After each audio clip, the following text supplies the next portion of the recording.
Sebastian, welcome to the scene. You made it. You have a big audience. Good for you. Sebastian is from Universität Siegen.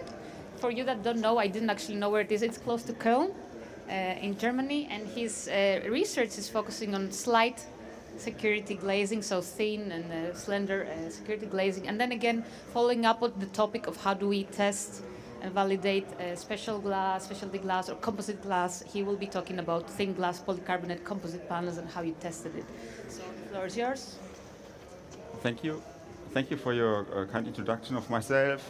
Welcome to the audience on this Friday. I will give you an overview of the current research on thin glass polycarbonate composite panels, about my research especially, but also the research at our lab at the chair of building structure at the University of Siegen. So the motivation, or the first motivation, was about more and more applications in the building sector. Laminated safety glass is necessary. So we had a deeper look in the international standard, which says that next to glass panes, there's also glazing plastic material like PMMA or polycarbonate as layer of laminated safety glass possible. And we were thinking about what were the benefits of the plastic material instead of glass. So we see that plastic material has a lower dead load than glass. It's clear and transparent like glass. And they are standard materials in the industry and in the building sector and all over the world purchasable. You can buy it nearly everywhere. So it's like a quite good alternative, and in fact they have a high impact resistance. So yesterday we heard one presentation about PMMA and thin glass. I'm only concentrating myself of a composite panel of a polycarbonate and thin glass, because the plastic material polycarbonate is more ductile than PMMA, and this leads to a quite good post-breakage behavior in the broken state of the glass panes. As a result, I show you these composite panels in different cross sections.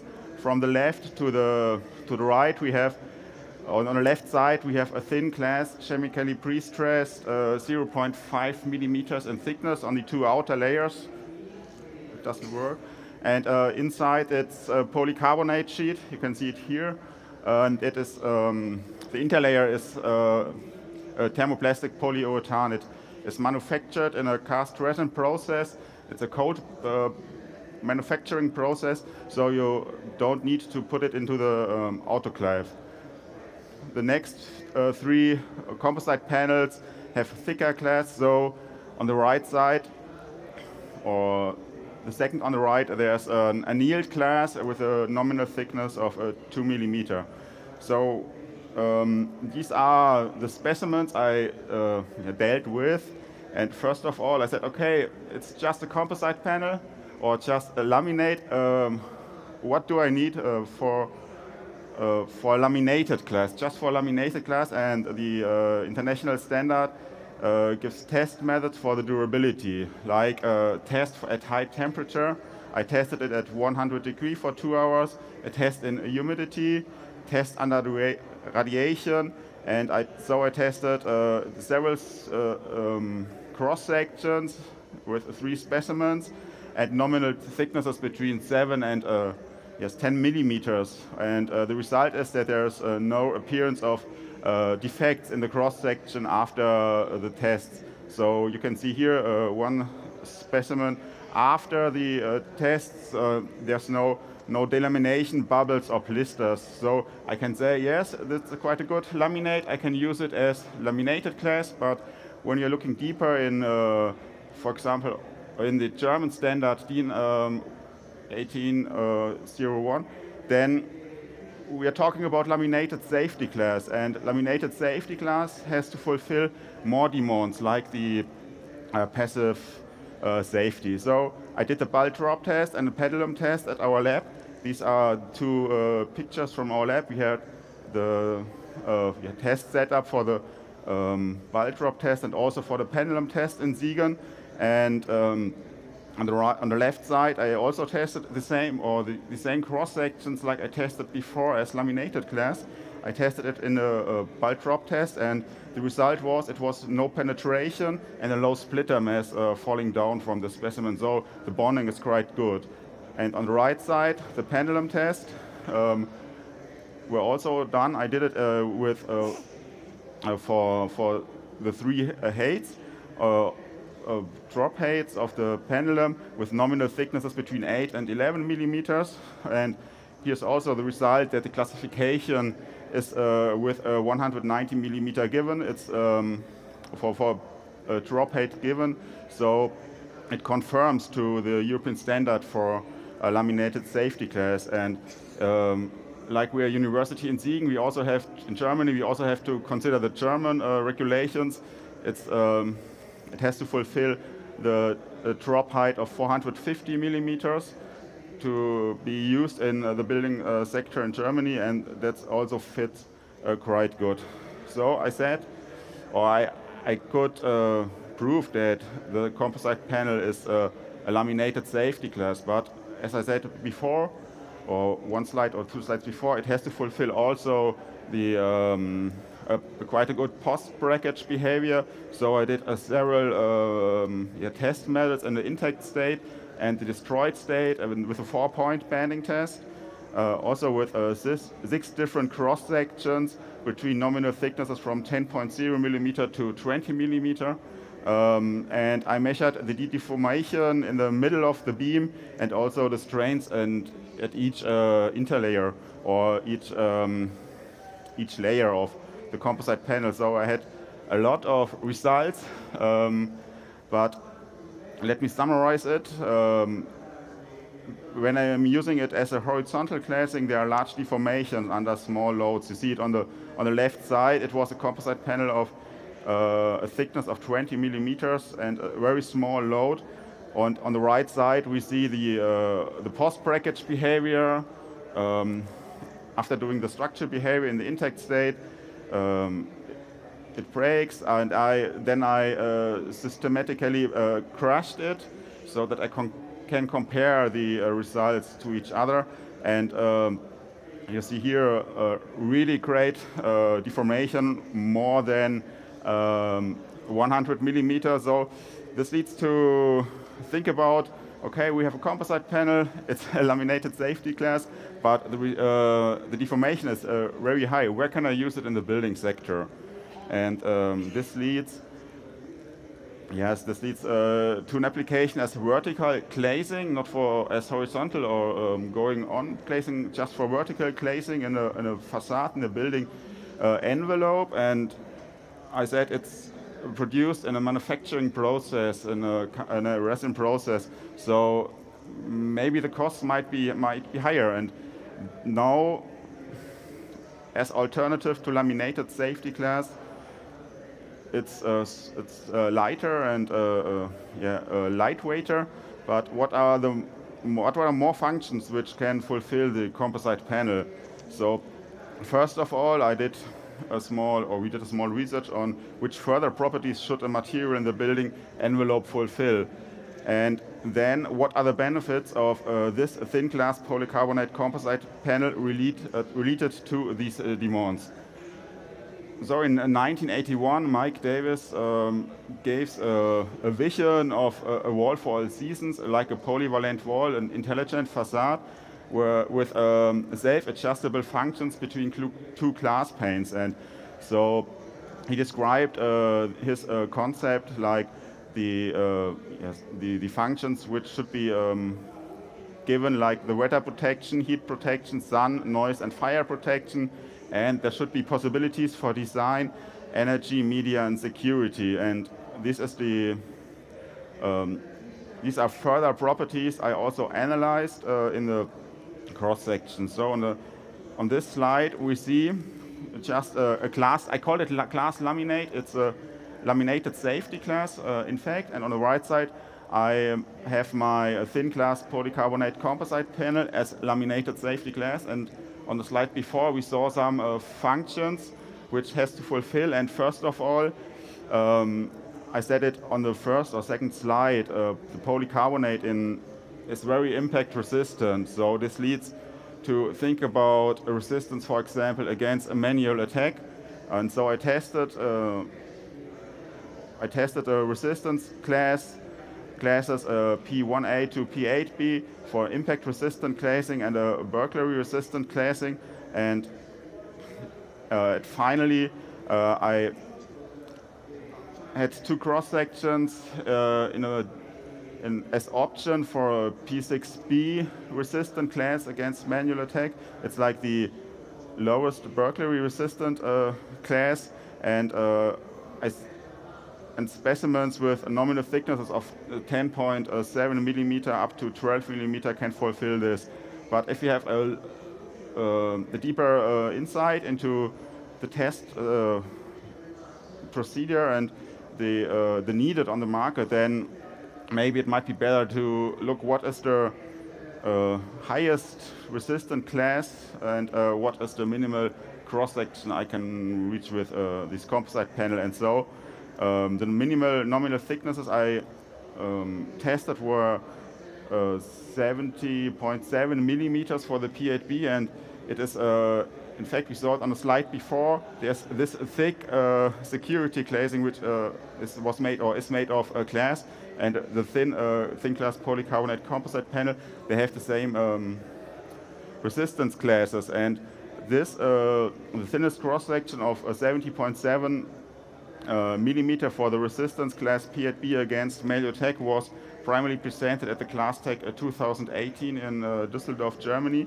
And so we can compare the glass laminate as laminated safety glass to the thin glass polycarbonate composite panel, and we see a cross-section reduction of 60 millimeters and dead load reduction of more than 60 kilogram per square meter. It's quite a lot. So, but then I was thinking about, okay, now I have a security glazing which is very slight, or which is slightly, and what are further properties like the luminous and solar characteristics? So I'm calculated the UG value for the cross-section P8B. I measured the transmission coefficient in the visible wavelength spectrum and the solar heat gain coefficient according to the European standards. And so as result, I get a P8B cross-section for the P8B cross-section UG value for 4.0 watt per square meter Kelvin and quite high results in the transmission coefficient and the solar heat gain coefficient. We see here on the slide the diagram of the transmission, reflection, and absorption curve over the wavelength spectrum from 250 nanometers to 2,500 nanometers. We also see in the ultraviolet spectrum, just here at the beginning on the left side till around about 380 nanometers, we have no transmission. It's good because polycarbonate has the property that it brittles under ultraviolet radiation. So you have to protect the inner polycarbonate sheet for ultraviolet radiation, but then you have to be sure that the visible or the transmission in the visible wavelength spectrum is quite high to have a good look through. So I can compare this also to common security glazing. On the left side we have the common glass laminate as laminated safety glass, a UG value of 4.2 watts per square meter Kelvin, a transmission coefficient of 88%, a solar heat gain coefficient of 73%, and when you compare it to a thin glass polycarbonate, the UG value is in fact quite lower, so it's better, and the transmission coefficient in the visible light spectrum is nearly the same, and the solar heat gain coefficient shows also a low difference. Last but not least, when you are using such a material in the bindling envelope, we also deal with topics like noise protection and fire protection.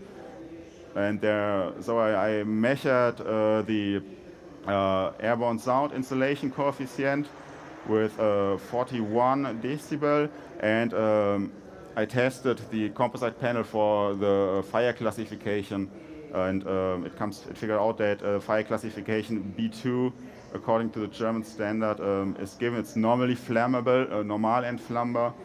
So these were the test methods for B2, and I tested the specimens also for B1, but it doesn't work. So we can compare it also to the glass laminate. And for a better overview, I have like a short diagram where you can see the benefits of a thin glass polycarbonate composite panel compared to a common security glazing. We see around about 45% reduction of the nominal thickness, 65% reduction of the dead load, and the transmission coefficient in the visible light spectrum, it's quite a little bit lower, but you can see it when you're looking through, and also the G value is better.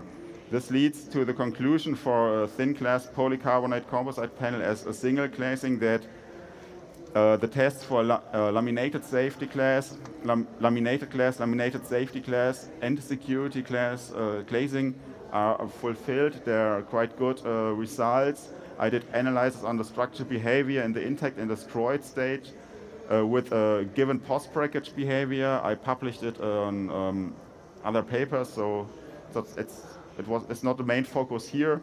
I identified and I determined further properties, as I showed you on the slide before. So, and what I also did during the last research project was the analysis of the supporting of thin glass polycarbonate composite panels as single glazing for the building envelope. So I looked what happens when I'm with a linearly supported composite panel, or also with a point fixed panel.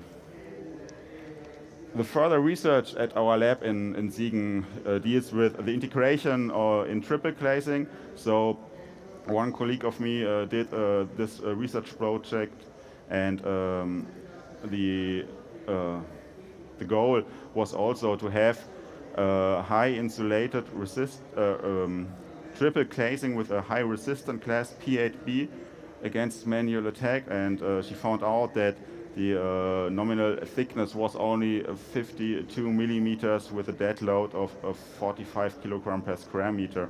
So it's a really huge improvement, because normally a triple glazing with resistance class P8B against manual attack is really thick, around about 70 millimeters, and has a dead load of more than 120 kilogram per square meter. So it's quite a good improvement, even if you compare the UG value and the transmission coefficients. One current research project is to combine this technique with vacuum insulating glass. We see vacuum insulating glass as a semi-finished product, and we can combine it with polycarbonate and thin glass to get a high insulated glass. Other things or other research projects I'm dealing with are the supplementation of adaptive elements in the cross section. Now I have one UG value calculated, and I measured the transmission coefficient and the solar heat gain coefficient, but when we are looking at the climate, the weather, we have to adjust the solar and luminous characteristics at the push of a button, and this is quite a good benefit if you compare and add it with other functions I said. And the last 2 months I was dealing with recycling and life cycle of these thin glass polycarbonate composite panels, because if the glass colored are collected, broken, afterwards correctly sorted, it can be recycled and used again. So I did a short study of how to crack and destroy the security glazing with glass or thin glass especially, and polycarbonate, and I will publish a short report soon about this topic. So for further information I have some QR codes. The left one is the internet the homepage of our chair of building structure. The right one are current research projects. Actually, the pages are in German. We are trying to implement them in English as well soon. So if you want to have more information about it, we can talk now. I have 20 seconds left.